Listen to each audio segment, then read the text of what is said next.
வாழ்க்கையில என்னை பார்த்து கொஞ்சமாவது கத்துக்கோ. நான் பாரு எப்படி இருக்கேன், நீ பாரு உன் வாழ்க்கைய பாரு, கொஞ்சமாவது ஏதாவது பண்றதுக்கு முயற்சி பண்ணு அப்படின்னு சொன்ன ஒரு நபர். வணக்கம். இது முழுக்க முழுக்க ஒரு விழிப்புணர்வு காணொலி. இது யார் மனதையும் புண்படுத்துறதுக்காக கிடையாது. கடைசி வரைக்கும் பாத்தீங்கன்னா மோரல் ஆஃப் த ஸ்டோரி என்னன்னு தெரியும். ஸோ 7 வருஷத்துக்கு முன்னாடி என் வாழ்க்கையில நான் ஒரு அடிபட்டு என்னடா பண்ண போறோன்னு தெரியாம ஊபர் டிரைவரா இருந்து நான் ரொம்ப தத்தளிச்சுக்கிட்டு இருந்த ஒரு சமயத்துல உதவி செய்யலைனாலும் பரவாயில்ல, ரொம்ப அசிங்கமா பேசி உதாசீனப்படுத்தின ஒரு நபர் 7 வருஷம் கழிச்சு என்ன திரும்பி வந்து கான்டாக்ட் பண்ணி மீட் பண்ணி உங்களோட வீடியோலாம் நான் பார்த்தேன், எனக்கு உதவி தேவைப்படுது, சிங்கப்பூர்ல எனக்கு வேலை போச்சு, இப்போ என்ன பண்றதுன்னு எனக்கு தெரியல, நான் இப்போ எனக்கு வேலையும் கிடைக்க மாட்டேங்குது, போமிட் ரிஜெக்ட் ஆகிக்கிட்டே இருக்கு, எனக்கு வந்து உங்களால உதவி செய்ய முடியுமா அப்படின்னு சொல்லி என்ன கான்டாக்ட் பண்ணி திரும்ப வந்து மீட் பண்ணது எனக்கு ரொம்ப ரொம்ப சர்ப்ரைசிங்கா இருந்துச்சு.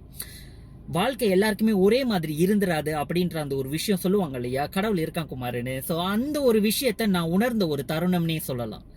நான் வாழ்க்கையில கஷ்டப்பட்டுட்டு இருக்கும் போது அவர் செஞ்ச அதே ஒரு தப்பை நான் அவருக்கு செய்ய விரும்பல. அப்ப நான் அவர்கிட்ட சொன்னேன், ஸோ பெர்மிட் அப்ரூவ் ஆகலன்னா பிரச்சனை இல்லை, உங்களுக்கு என்னால என்ன உதவி செய்ய முடியும், இப்போ நான் ஒரு வியாபார வாய்ப்பு கொடுத்துட்டு இருக்கேன், அதன் மூலியமா மினிமமா 1.5 லட்சம் வெள்ளியில இருந்து மேக்சிமம் 1.5 மில்லியன் சம்பாதிக்கக்கூடிய ஒரு வியாபார வாய்ப்பை நான் உங்களுக்கு கொடுத்துட்டு இருக்கேன். அது அஃபோர்டபுள் பிரைஸ்ல.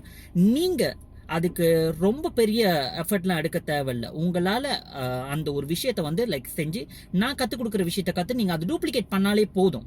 இப்ப நிறைய பேர் டிக்டாக்ல அடிச்சுக்கிறாங்க, என்னோட இதை இவங்க காப்பி பண்ணிட்டாங்க, இவங்க வந்து என்னோட காப்பி பண்ணிட்டாங்க, நான் தான் வந்து இதை கண்டுபிடிச்சேன், இதுதான் என்னோட ஐடென்டிட்டி, ஸோ இதை வந்து எப்படி மற்றவங்க செய்யலாம் அப்படின்னு. ஆனா இங்க நான் செஞ்சு சக்சஸ் ஆன ஒரு விஷயத்த நீங்க செய்யறதுக்கு ரெடியா இருந்தீங்கனாலே சக்சஸ் அப்படின்ற அந்த ஒரு விஷயம் உங்களுக்கு ரொம்ப பக்கத்துல வந்துடும். அதே சமயத்துல காசு அப்படின்ற அந்த ஒரு விஷயம் நீங்க நினைச்சு பார்க்க முடியாத அளவுக்கு சம்பாதிக்கலாம்.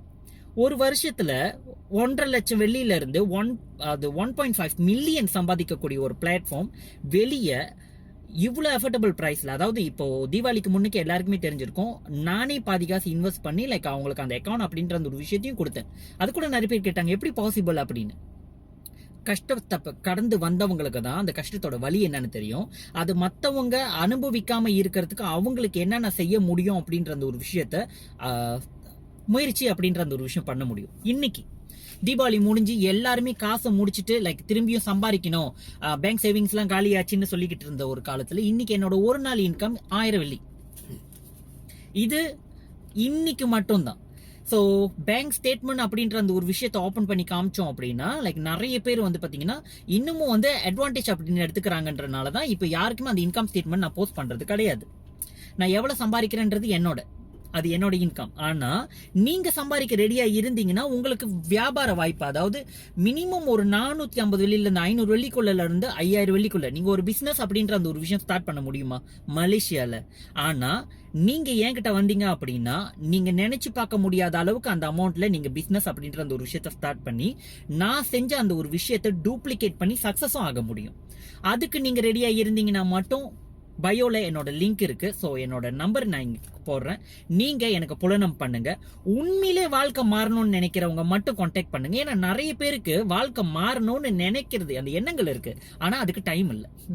பில்கேட்ஸே டைம் இல்லை அப்படின்ற அந்த ஒரு விஷயத்த சொன்னது இல்லைன்னு நான் ஒரு விஷயத்துல படிச்சிருக்கேன். ஆனா நிறைய பேர் பில்கேட்ஸோட அதிகமா சம்பாதிச்சிட்டு இருக்கிறவங்க எனக்கு டைம் இல்லைன்னு அவங்களுக்கு அவங்களோட நல்லதுக்கு டைம் கொடுக்கறதுக்கே அவங்க யோசிச்சுக்கிட்டு இருக்காங்க. அப்போ அவங்களோட வாழ்க்கை மாறுறதுக்கு இன்னும் எவ்வளவு டைம் எடுக்கும் அப்படின்றது யோசிக்க மறந்துடுறாங்க. இந்த ஒரு விஷயத்த நீங்க யோசிச்சுக்கிட்டு இருக்கீங்க அப்படின்னா உங்களோட வாழ்க்கை மாறணும், இதுக்கு மேல நான் இதை வச்சு டிலே பண்ண விரும்பலன்னு சொல்லி நீங்க யோசிக்கிற ஒரு பர்சனா இருந்தீங்கன்னா உடனே டிலே பண்ணாம கான்டாக்ட் பண்ணுங்க. ஜோஹர்ல இருந்தீங்கன்னா உங்களை டைரக்டாவே நான் வந்து மீட் பண்றேன். அப்படி இல்ல வெளியே இருக்கீங்க அப்படின்னா உங்களுக்கு ஜூம் இல்ல வந்து கூகுள் மீட்டப்ல வந்து நான் பிரசன்டேஷன் அரேஞ்ச் பண்றேன். நீங்க பிளானை பார்த்துட்டு நீங்க எடுக்க போற முடிவு தான் எல்லாத்துக்குமே மூலதனமா இருக்க போகுது. உங்களை யாருமே இங்க ஃபோர்ஸ் பண்ண போறது இல்லை. வாய்ப்பு கொடுக்கறது என்னோட கடமை, எடுத்துக்கிறதும் எடுத்துக்காததும் உங்களோட உரிமை. நன்றி.